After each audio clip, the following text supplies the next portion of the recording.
हर हर महादेव। हार्दिक स्वागत करती हूँ आप लोग का अपने चैनल पे। आज मैं सुनाऊंगी आप लोग को औसनी मास शुक्ल पक्ष की पापा कुसा एकादशी की कथा सुनाऊंगी और कथा के अंत में शुभ मुहूर्त बताऊंगी। कब एकादशी कौन से तारीख को लग रहा है, कौन से दिन को, ये शुभ मुहूर्त बताऊंगी। पारण का शुभ मुहूर्त बताऊंगी, पूजा का शुभ मुहूर्त बताऊंगी। पहले कथा के अंत में ये सब बताऊंगी। तो प्लीज मेरे चैनल पर बने रहे, मेरे चैनल सब्सक्राइब, वीडियो को लाइक कर। औसनी मास शुक्ल पक्ष की पापा कुसा एकादशी व्रत की कथा चलिए शुरू करती हूँ। ये दृष्टि ने फिर पूछा है, जनार्दन आप अब कृपा कर औसनी शुक्ल पक्ष एकादशी का और महात्म्य मुझे सुनाइए। भगवान श्री कृष्ण बोले, हे राजन, औसनी शुक्ल पक्ष की एकादशी समस्त पापों को हरण करने वाली है और इसका नाम पापा कुसा है। इस एकादशी के दिन सब अभिष्टों को देने वाले भगवान पद्मनाभ की पूजा की जाती है। जो फल अत्यंत उग्र और तपस्या करने पर प्राप्त होता है वह इस एकादशी के 27 से भी कम होता है। जो मनुष्य सारगंधर और भगवान विष्णु के शरण में जाता है वो निस्संदेह ही यम यातनाओं से छूट जाता है। जो संयोग बस एकादशी को भूखे रह जाते हैं वे भी यम यातना से मुक्त हो जाते हैं। अगर कोई वैष्णव और भगवान सदाशिव की निंदा करता है तो वे दोनों ही महान पातकी और नरक के अधिकारी होते हैं। सहस्त्रों अश्वमेध और राजयुग सुयज्ञों के करने का महान फल इस एकादशी के व्रत के 16वें भाग के पुण्य फल के समान भी नहीं होता। इस लोक में एकादशी के समान पुण्यों का दाता अन्य कोई व्रत नहीं है। पापियों को उसी समय तक पाप समूह कष्ट देते हैं जब तक वह एकादशी व्रत करने का संकल्प नहीं करता। यह एकादशी व्रत स्वर्ग और मोक्ष दोनों को देने वाले हैं। इसके द्वारा आरोग्यता, सुंदर स्त्री और धन धान की प्राप्ति होती है।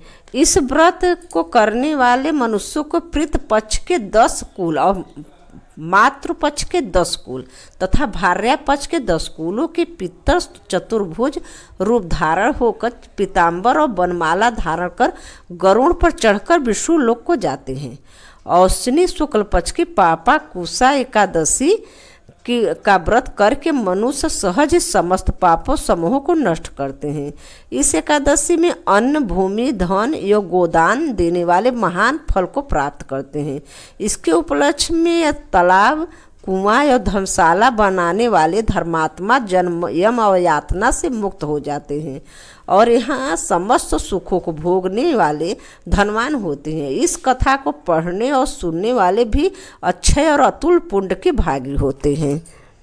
कथा यहीं पे समाप्त होती है। पापा कुसा एकादशी व्रत की कथा यहीं पे समाप्त होती है। आगे आप लोग को किस दिन है एकादशी ये बता दूं और शुभ मुहूर्त, पारण का शुभ मुहूर्त।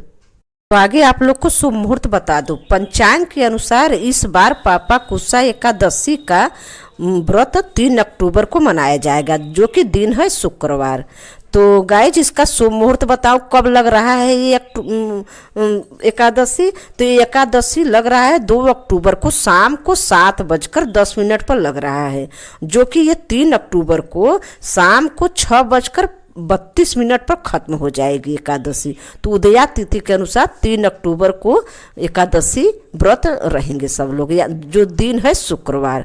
और इसका पारण का शुभ मुहूर्त आप लोग को बता दूं, ये 4 अक्टूबर को यानी शनिवार को, जिस दिन प्रदोष है उस दिन एकादशी व्रत वाले पारण करेंगे। तो पारण का समय है इस दिन सुबह 6:16 से सुबह 8:37 तक के अंदर आप लोग पारण कर लीजिए।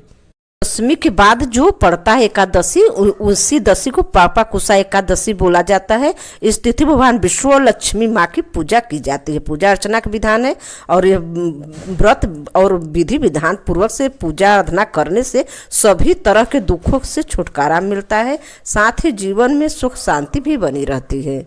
सवेरे स्नान करके पीले वस्त्र धारण करें। एकादशी के दिन मंदिर की अच्छे तरह सफाई करें। अगर आप मंदिर में ही पूजा कर रहे हैं तो मंदिर में ही करें, अच्छे से बिछा कर पीला कपड़ा, और नहीं तो चौकी रखकर विष्णु भगवान लक्ष्मी माँ का प्रतिमा के साथ इस दिन पापा कुसा एकादशी के दिन पूजा करना चाहिए। चंदन, तिलक, पीले फूल अर्पित करें, देसी घी का दीपक जलाकर व्रत जलाकर आरती करें। व्रत का कथा सुनने के बाद आरती करें और फल मिठाई का भोग लगाए।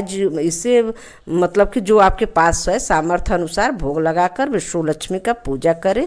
और पारण करने से पहले आप लोग जरूर एक सीधा जरूर निकाल कर पारण करें अगले दिन, तभी पूरे व्रत का पूरी फल प्राप्त होता है। एकादशी के दिन अन्न धन दान का विशेष महत्व है। मान्यता है कि इस दिन चीज़ों का दान करने साधक के जीवन कोई कमी नहीं होती, साथ ही धन में वृद्धि भी होती है। तो एकादशी के दिन पीले फल का और पीले वस्त्र का दान करना शुभ माना जाता है, क्योंकि भगवान विष्णु को पीला रंग प्रिय है और पीले रंग से भगवान विष्णु प्रसन्न भी होते हैं और घर में सुख समृद्धि देते हैं। तो पीले चीज़ का दान करिए, जैसे पीला फल फूल, पीला चने का दाल और कपड़ा पीला। आज मैंने सब कुछ बता दी। अब जो जिस दिन पारण एकादशी वाले करेंगे उस दिन प्रदोष व्रत है, तो जो प्रदोष व्रत रहेंगे वो प्रदोष व्रत रहेंगे। पारण की एकादशी पारण के दिन 4 अक्टूबर को उस दिन शनिवार पड़ रहा है। और इसके बाद गाइस शरद पूर्णिमा आ रही है, तो इसका वीडियो बनाऊंगी। 6 को पूर्णिमा है और 7 को पूर्णिमा है। 6 को व्रत पूर्णिमा है और 7 को स्नान दान पूर्णिमा है। तो जो 6 को पूर्णिमा है उसी पे शरद पूर्णिमा पड़ रहा है, व्रत के दिन वाली शरद पूर्णिमा, जो खीर बनाकर चंद्रमा में रखा जाता है। इसका विधि विधान से मैं वीडियो बनाऊंगी, शुभ मुहूर्त वगैरह बता कर देख कर चंद्र कब उग रहे हैं, इस सब के बारे में मैं वीडियो बनाऊंगी। तो प्लीज़ अभी एकादशी का कथा है और शुभ मुहूर्त मैंने डाल दी, आप लोग देखिएगा। चलिए रखती हूँ। ओम नमो भगवते वासुदेवाय नमः। हर हर महादेव। धन्यवाद।